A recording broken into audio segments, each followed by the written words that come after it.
water flowing is the bitter sting of the tears, and the Christmas bells that ring there are the clanging chimes of doom. Well, tonight, thank God it's them instead of you.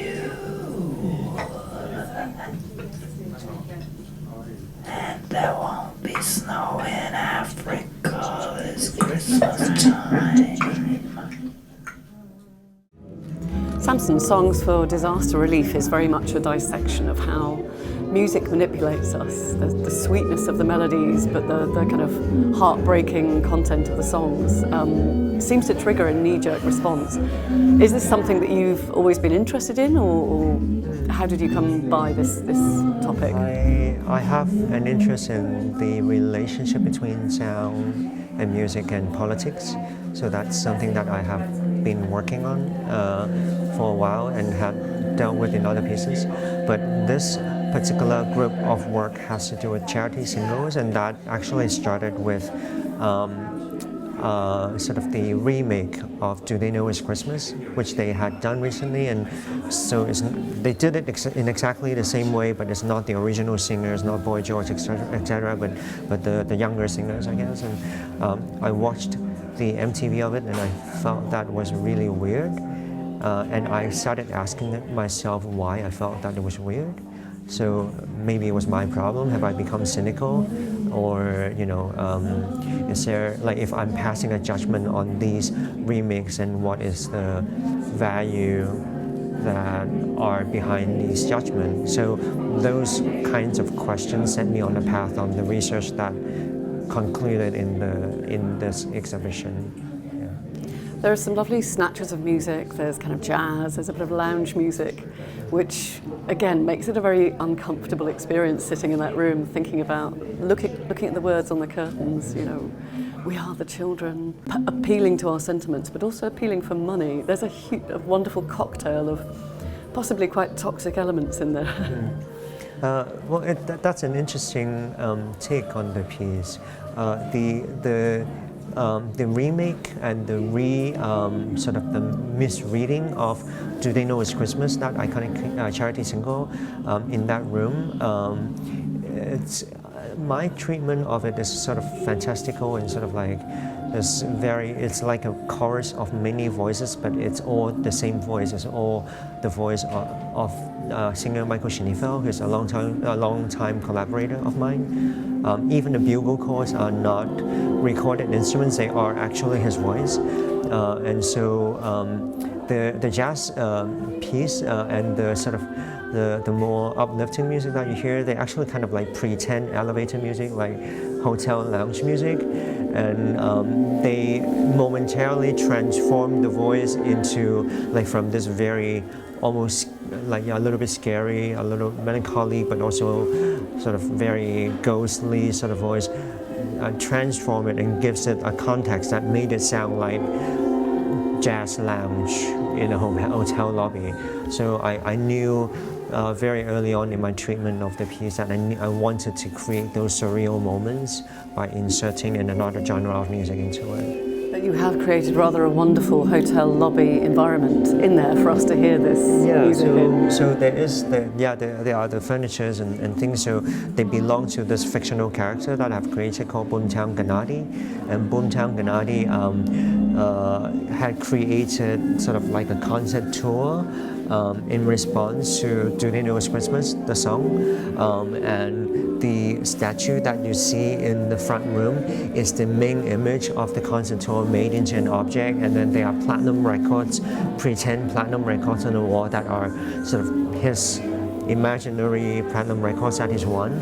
But the room inside of the curtain is basically a domestic setting that celebrates this fictional character. And this fictional character actually is based on a piece of news that I had discovered about bunch of musicians from Cape Town, led by a singer by the name of Donati, creating a version of Do They Know It's Christmas to raise funds for contraception programs in the UK. And when I found that out, I thought that was ridiculous and super weird. And only later did I find out that this did not actually happen. This was fake news that has circulated the internet several times, and by the time I picked it up, it had been presented as real news, and I believed it as so. On Red Light Politics, that's when I first picked it up. So I think I just took that and ran with it, and that's the result of what you're seeing here. Well, the presence of the platinum discs and the fictional character does also flag up the sense that these people who are making these charity records are very wealthy singers who are clearly getting some kudos and PR from being on the charity record, which is what I meant by this sort of toxic cocktail of elements that go into the charity record. Well, are you commenting on that, or? There is that, but I think that's almost a point of beginning rather than a conclusion. I think we already know that with the history of hindsight, that the cultural product that's been created by these charity singles and the global popular music industry, in hindsight, there are some problematic aspects. But if you look at what had happened at the beginning, especially with a song like We Are the World, these are musicians and artists wanting to do some good in the way they know how. So how do you reconcile those two aspirations, like the purity of the aspiration that started this enterprise and the cultural product that at the end, only with the history of hindsight we know is problematic? Can we reconcile those moments? And that's why, for example, aside from this room, in my treatment of We Are the World, I had a trade union chorus did it, but this is a very specific trade union chorus in Hong Kong that has a long association with the Communist Party and the old left, from China. And so I think it's interesting how, maybe like a charity single and the aspiration that it embodied, system always begin with a moment of purity, people wanting to do good. Nobody wants to theorize to make the world a worse place than what it had been before. But then over time, system become corrupted and they incorporate different people's interests in it, and then we end up with what we have. So how do you reconcile these things and not get to a place where we are cynical?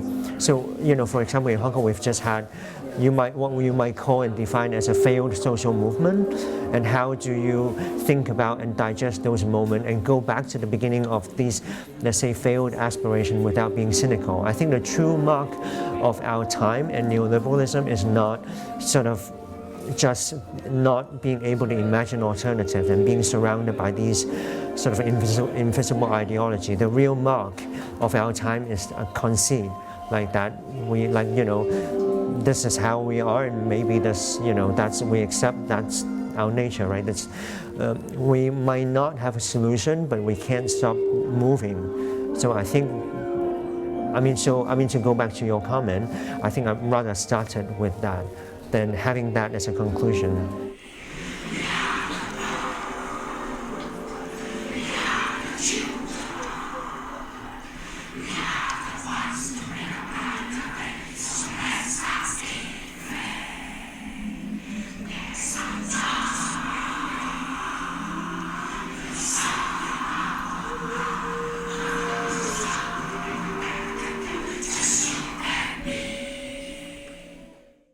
Well, there's a lovely simplicity to the last piece, being the chorus singing We Are the World, silently, whispering, because their faces are evoking sincerity and great emotion, but without the melody, it's kind of meaningless.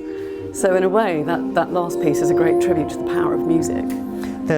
I don't know if that's meaningless, because we recognize it as We Are the World.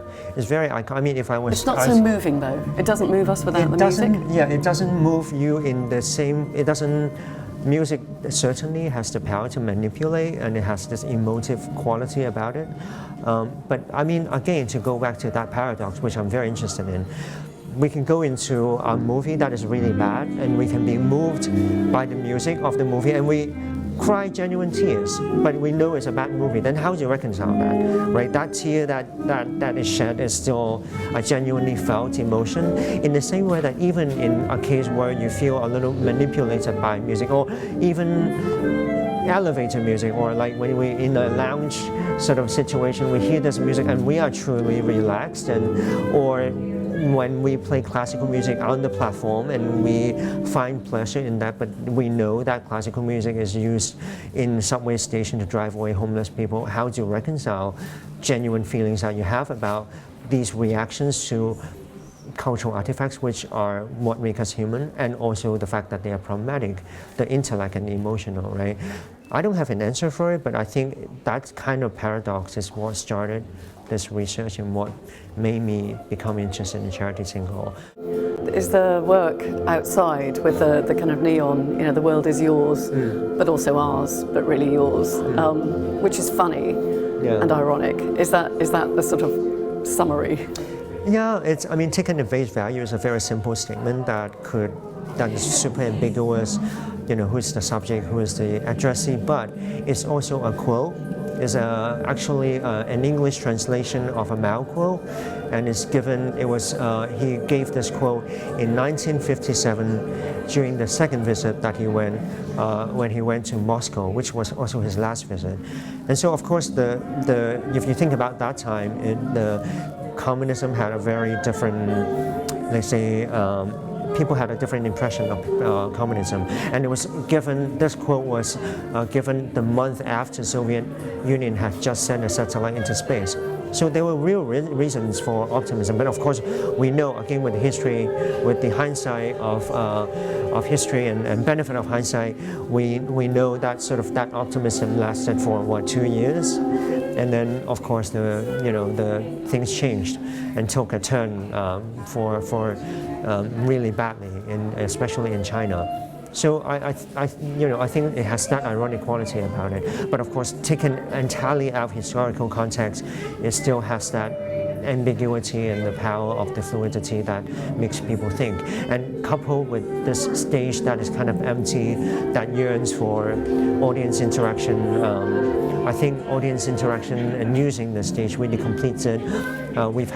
We've been having kids coming onto the stage to play, which is perfect, and I love it, and that's really why it's in such bright colors, and yeah. It's about context, isn't it? The context of the music, of the work, is intended to provoke debate, conversation. Yeah, it's very successful. Congratulations. Thank you.